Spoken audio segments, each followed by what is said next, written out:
Bonjour. Aujourd'hui, nous allons revenir à la série TD numéro 1 et précisément à l'exercice numéro 5 qu'on n'a pas traité, qui est le dernier exercice dans cette série.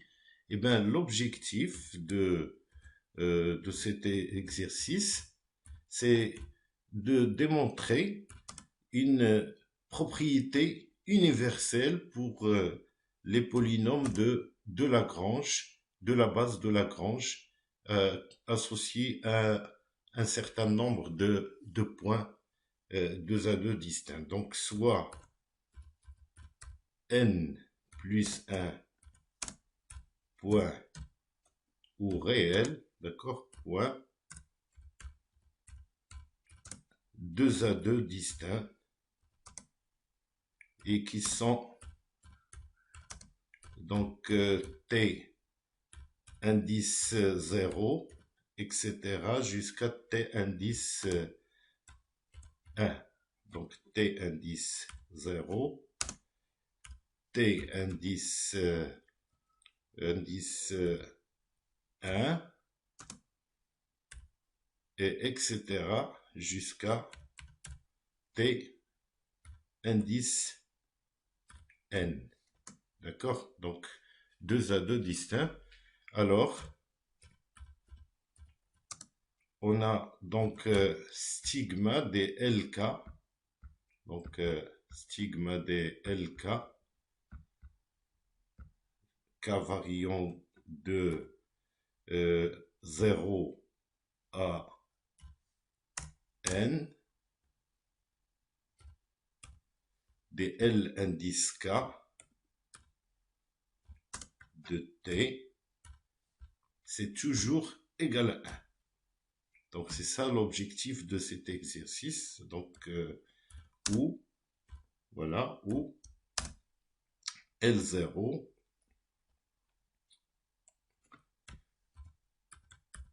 L1,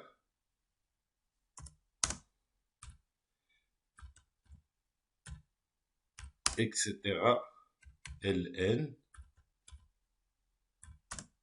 sont les polynômes de la base de Lagrange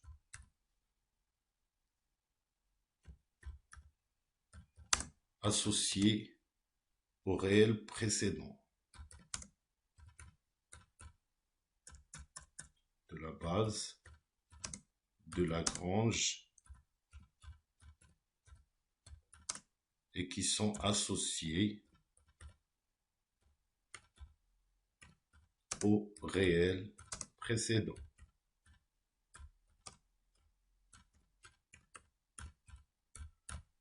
Alors, donc, avant de démontrer, donc on va examiner les cas particuliers. Alors, tout d'abord, le premier cas, c'est le cas où n égale à 0. Alors, si n égale à 0, alors on a un seul point. On a un seul point qui est L0. D'accord? Et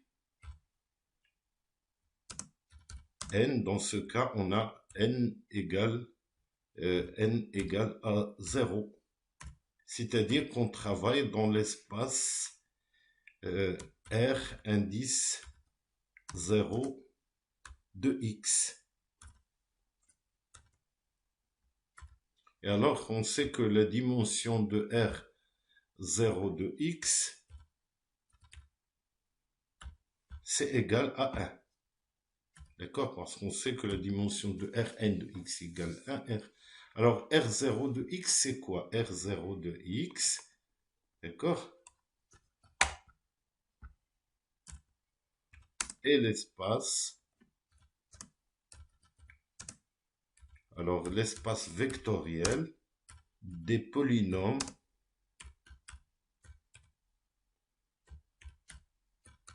de degrés, d'accord? Des polynômes que je peux écrire P indice P, d'accord, grand P, avec degré de P inférieur ou égal à, inférieur, ou égal à 1.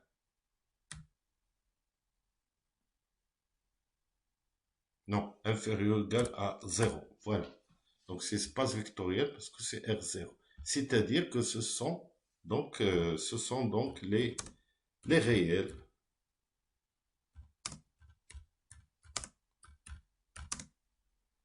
Autrement dit, on a R0 de X, c'est l'ensemble R. D'accord? Et alors, la dimension, c'est égal à 1, et donc c'est l'ensemble des polynômes constants et le polynôme nul.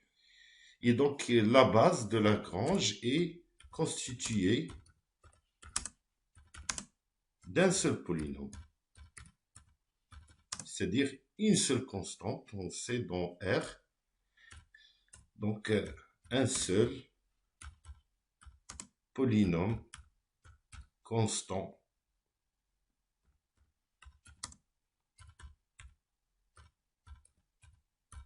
et qui est donc, on le note aussi par L0. Et bien, d'après le symbole de Kronecker, on sait que,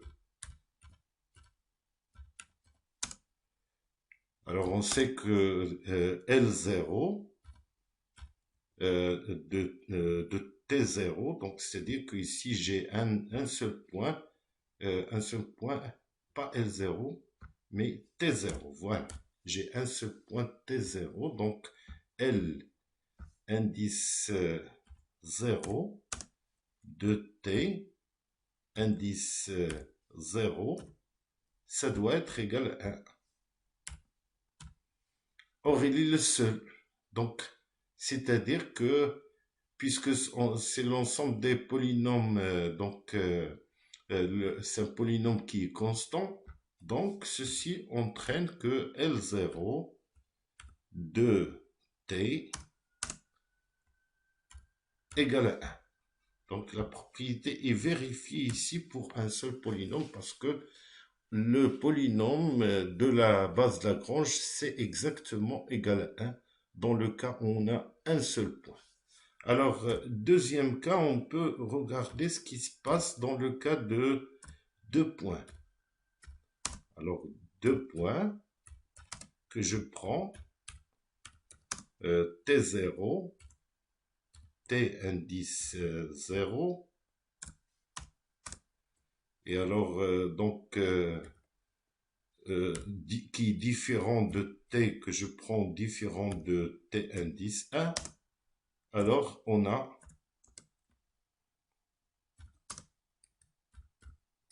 il y a on a n égale à 1, d'accord? Alors on a n égale à 1,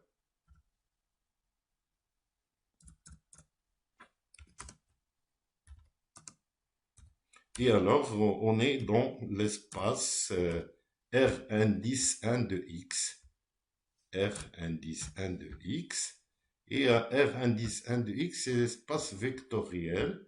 Donc je copie ça, et l'espace vectoriel du polynôme P, et bien cette fois c'est qui est inférieur ou égal à 1.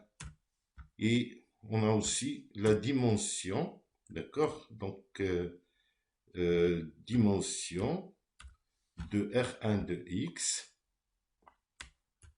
c'est égal à 2.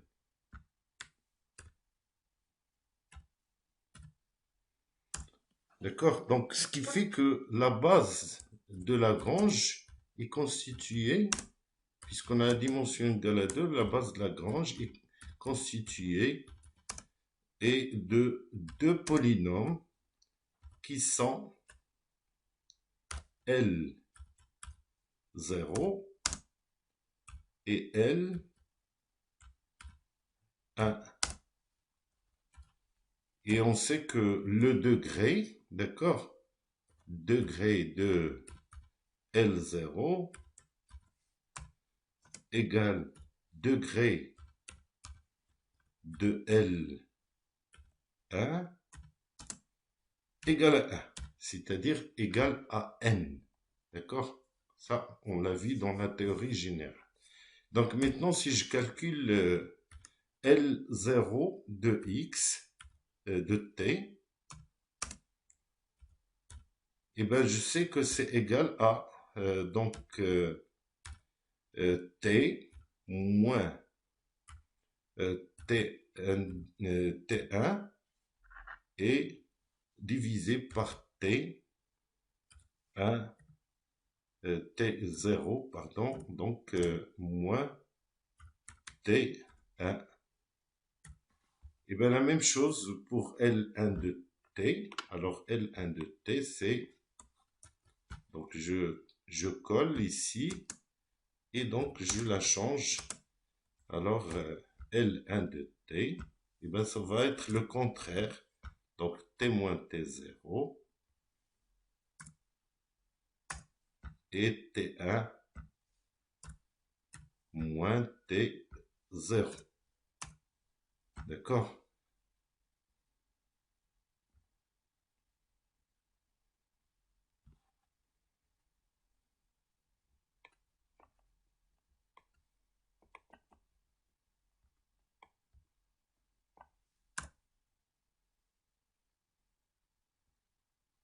Alors, je la colle ici, donc et je la change. J'ai ici c'est le contraire, donc T0 et T1 moins T0.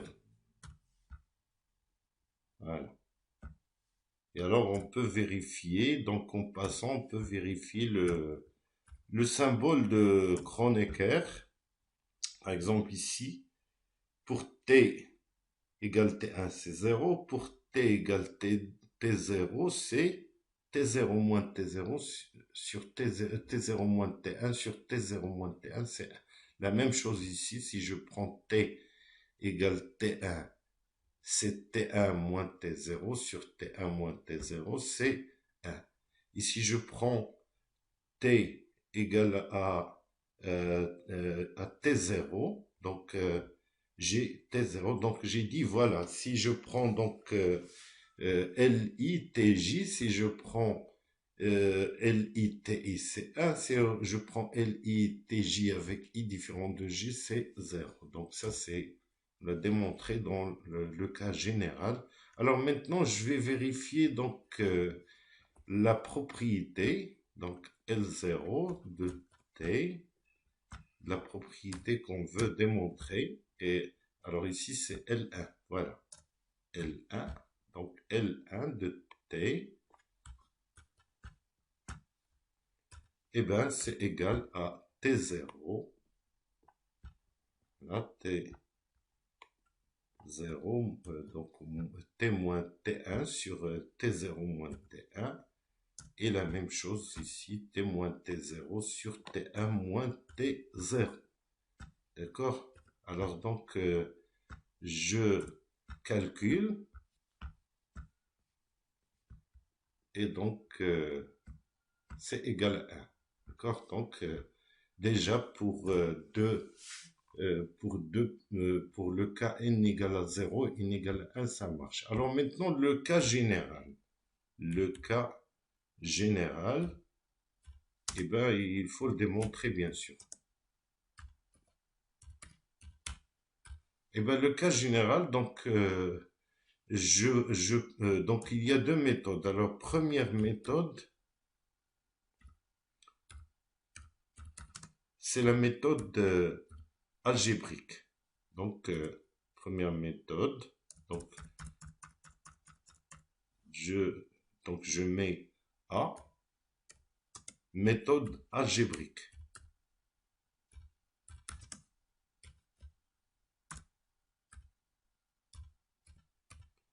Alors, dans cette méthode algébrique, on va considérer alors soit le polynôme, donc soit, voilà, soit le polynôme que je vais noter par R indice X, par R de X. R de X, et bien qui est égal à, donc, cette somme, d'accord, la somme, moins 1. Donc, je copie toute l'égalité ici, donc R1 de X, donc, et moins 1. Alors, qu'est-ce que je veux démontrer? Je veux démontrer que ce polynôme est nul. Si j'arrive à montrer que, donc, R de T, et alors, donc, je peux ajouter ici indice T. Pourquoi? Parce que c'est un polynôme qui a un degré inférieur ou égal à n. Alors, degré de Rn, il est inférieur à n.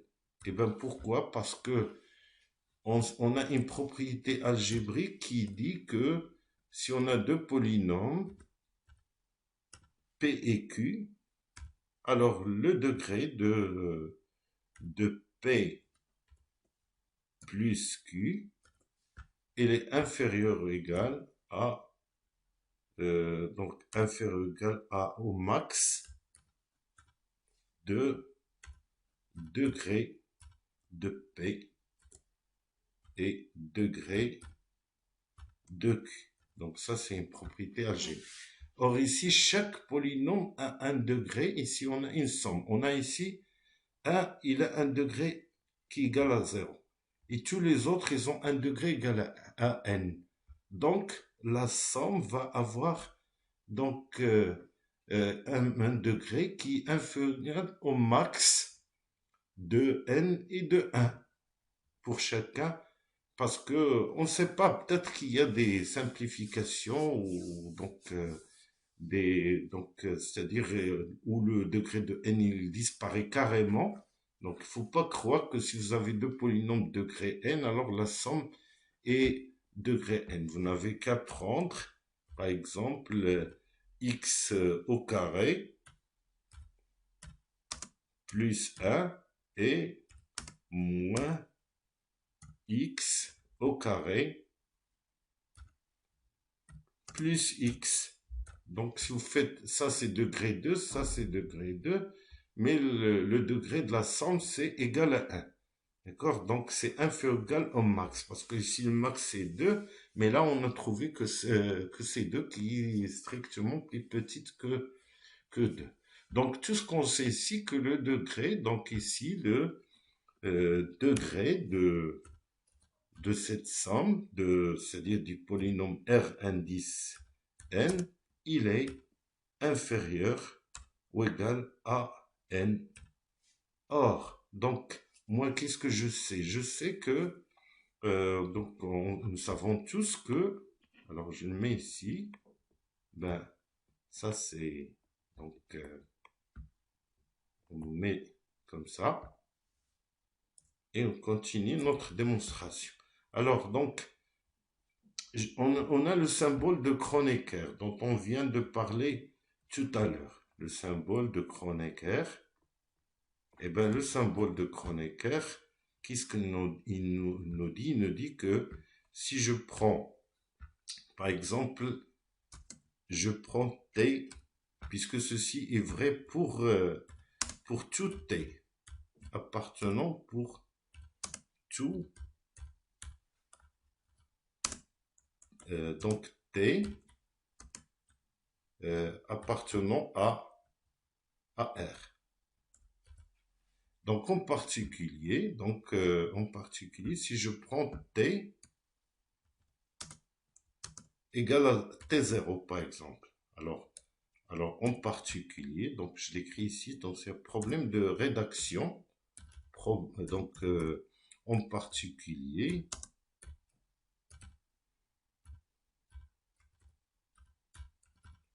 si T égale à T, voilà T, si T égale T0.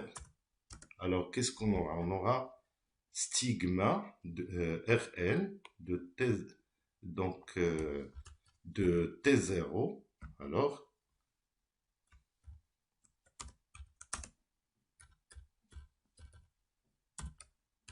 Alors je remplace ici 0 et 0. Et alors, donc, d'après le symbole de Kronecker, tout le monde est nul sauf L0 de T0. Donc, c'est égal à L0 de T indice 0 et, non, ici, voilà, T indice 0 et moins 1. Parce que les autres, L1 de T0 est nul, L2 de T0 est nul, etc. Et bien, L0 de T0, d'après le symbole de Kronecker, il me dit que L, indice 0 de T0, c'est égal à 1. D'accord? Égal à 1.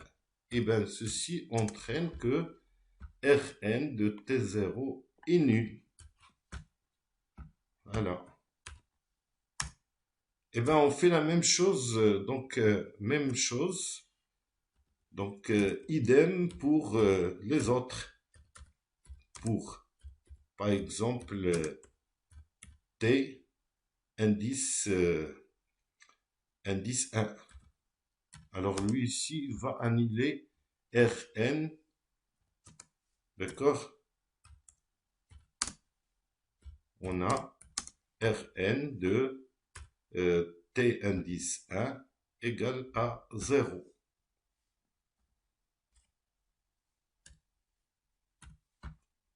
Et bien, qu'est-ce que ça veut dire ça? Ça veut dire que Rn, il est annulé par T0, T1, T2 jusqu'à Tn. C'est-à-dire que Rn de T admet n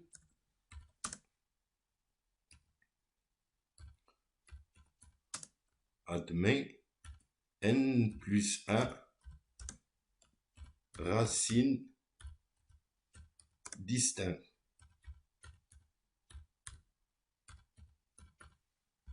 D'accord? Les racines qui sont 2 à 2 distinctes.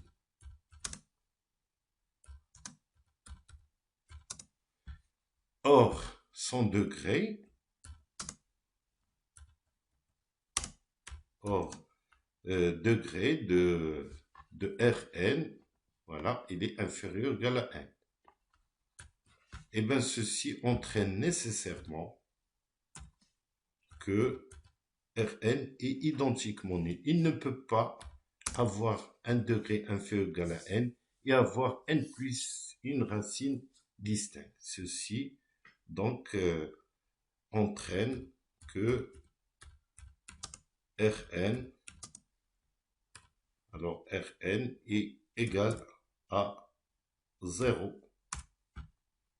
Et alors, c'est-à-dire, et alors, on a la propriété. Et alors, pardon, entraîne que Rn égale à 0. Et alors, on a la propriété, c'est-à-dire stigma, voilà, qui est là, égal à 1. Alors ça, c'est la première démonstration qui est donc démonstration algébrique. Alors la deuxième méthode, c'est une méthode d'interpolation. Méthode qui utilise les techniques d'interpolation. Et c'est elle qui nous intéresse ici parce que nous, on fait de l'interpolation de polynomiales. Alors, dans cette méthode, donc, je prends donc, la fonction, alors soit f de t, la fonction qui est la fonction constante égale 1. D'accord? Fonction constante, c'est-à-dire une droite horizontale, c'est une droite horizontale d'équation y égale 1. Fonction constante. Et donc, je prends toujours les T0, donc, et je considère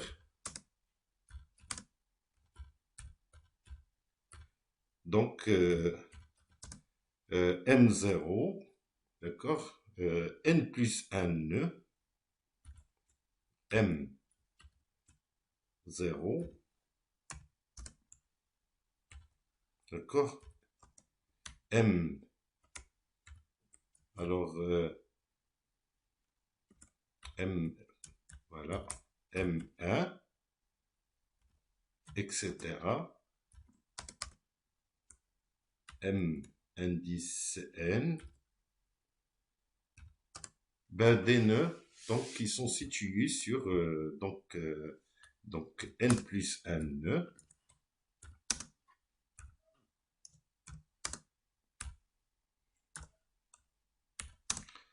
qui sont donc situés sur la fonction f, sur le graphe de la fonction. Voilà, le graphe de la fonction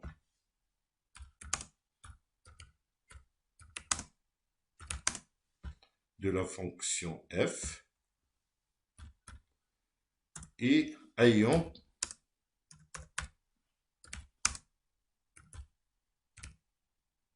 pour abscisse, voilà, ayant pour abscisse les T indice I, les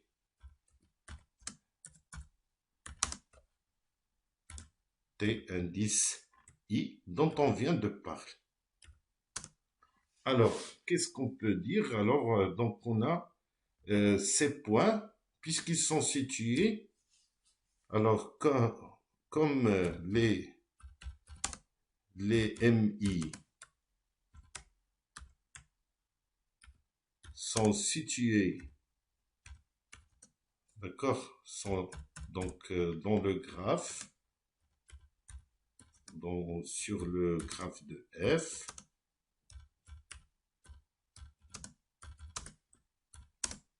alors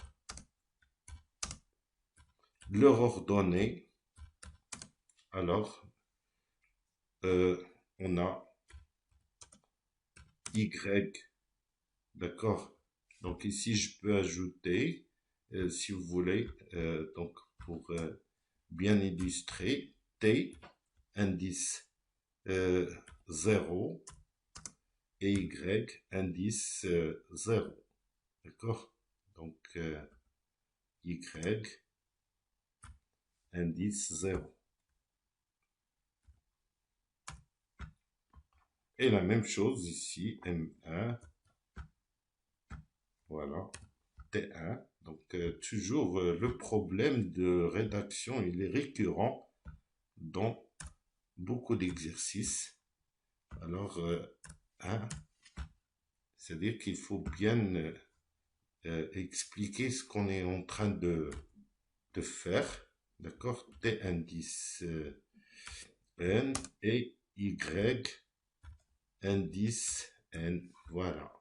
Et alors, donc, j'ai dit, alors, voilà, donc, situé sur le graphe, voilà, ayant pour abscisse, voilà. Alors, ça, je peux le mettre ici avec virgule. Donc, comme les MI sont sur, alors, on a chaque Y égale à 1, nécessairement, d'accord? Y égale à 1, puisqu'ils sont situés sur cette droite. Et alors, donc, le polynôme d'interpolation, et bien, puisque les TI sont deux à deux disjoints, donc il y a un polynôme qui les interpole, et donc, P indice n et leur polynôme d'interpolation P indice n de t. Comment il va s'écrire? D'accord? Puisqu'ils sont sur la fonction, situés sur la fonction, donc ils sont interpolés par un polynôme de degré inférieur ou égal à n. Et bien c'est y0, d'accord? Donc y0, L indice 0 de t. Et la même chose pour l'autre. Voilà, plus, et donc 1,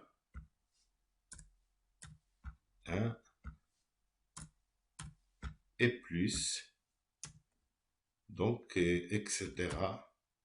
Et plus, donc jusqu'au dernier où il y a n et n. Or, les y, ils sont tous égaux à 1, donc ce qui fait que ça, je peux l'écrire comme ça.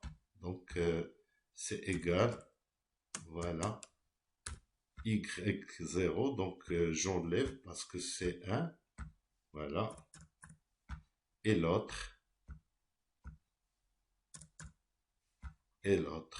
aussi. D'accord, donc j'ai Pn de t qui est le polynôme d'interpolation de ces points, et donc il est égal à ça. Donc il se décompose dans la base de Lagrange de cette façon. Or, ce polynôme, degré de ce polynôme P indice n, il est inférieur ou égal à n. Voilà. D'accord?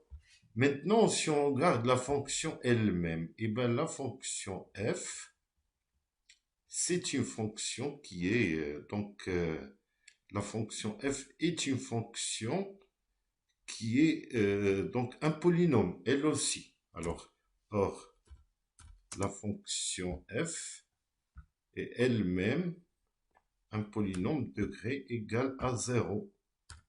Or, est un polynôme de degré nul, donc il est inférieur ou égal à n.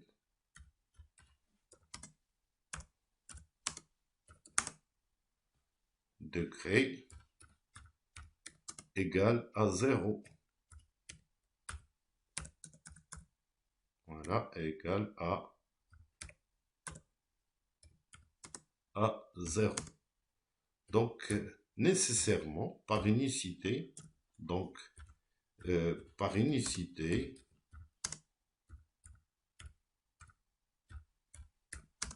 on a nécessairement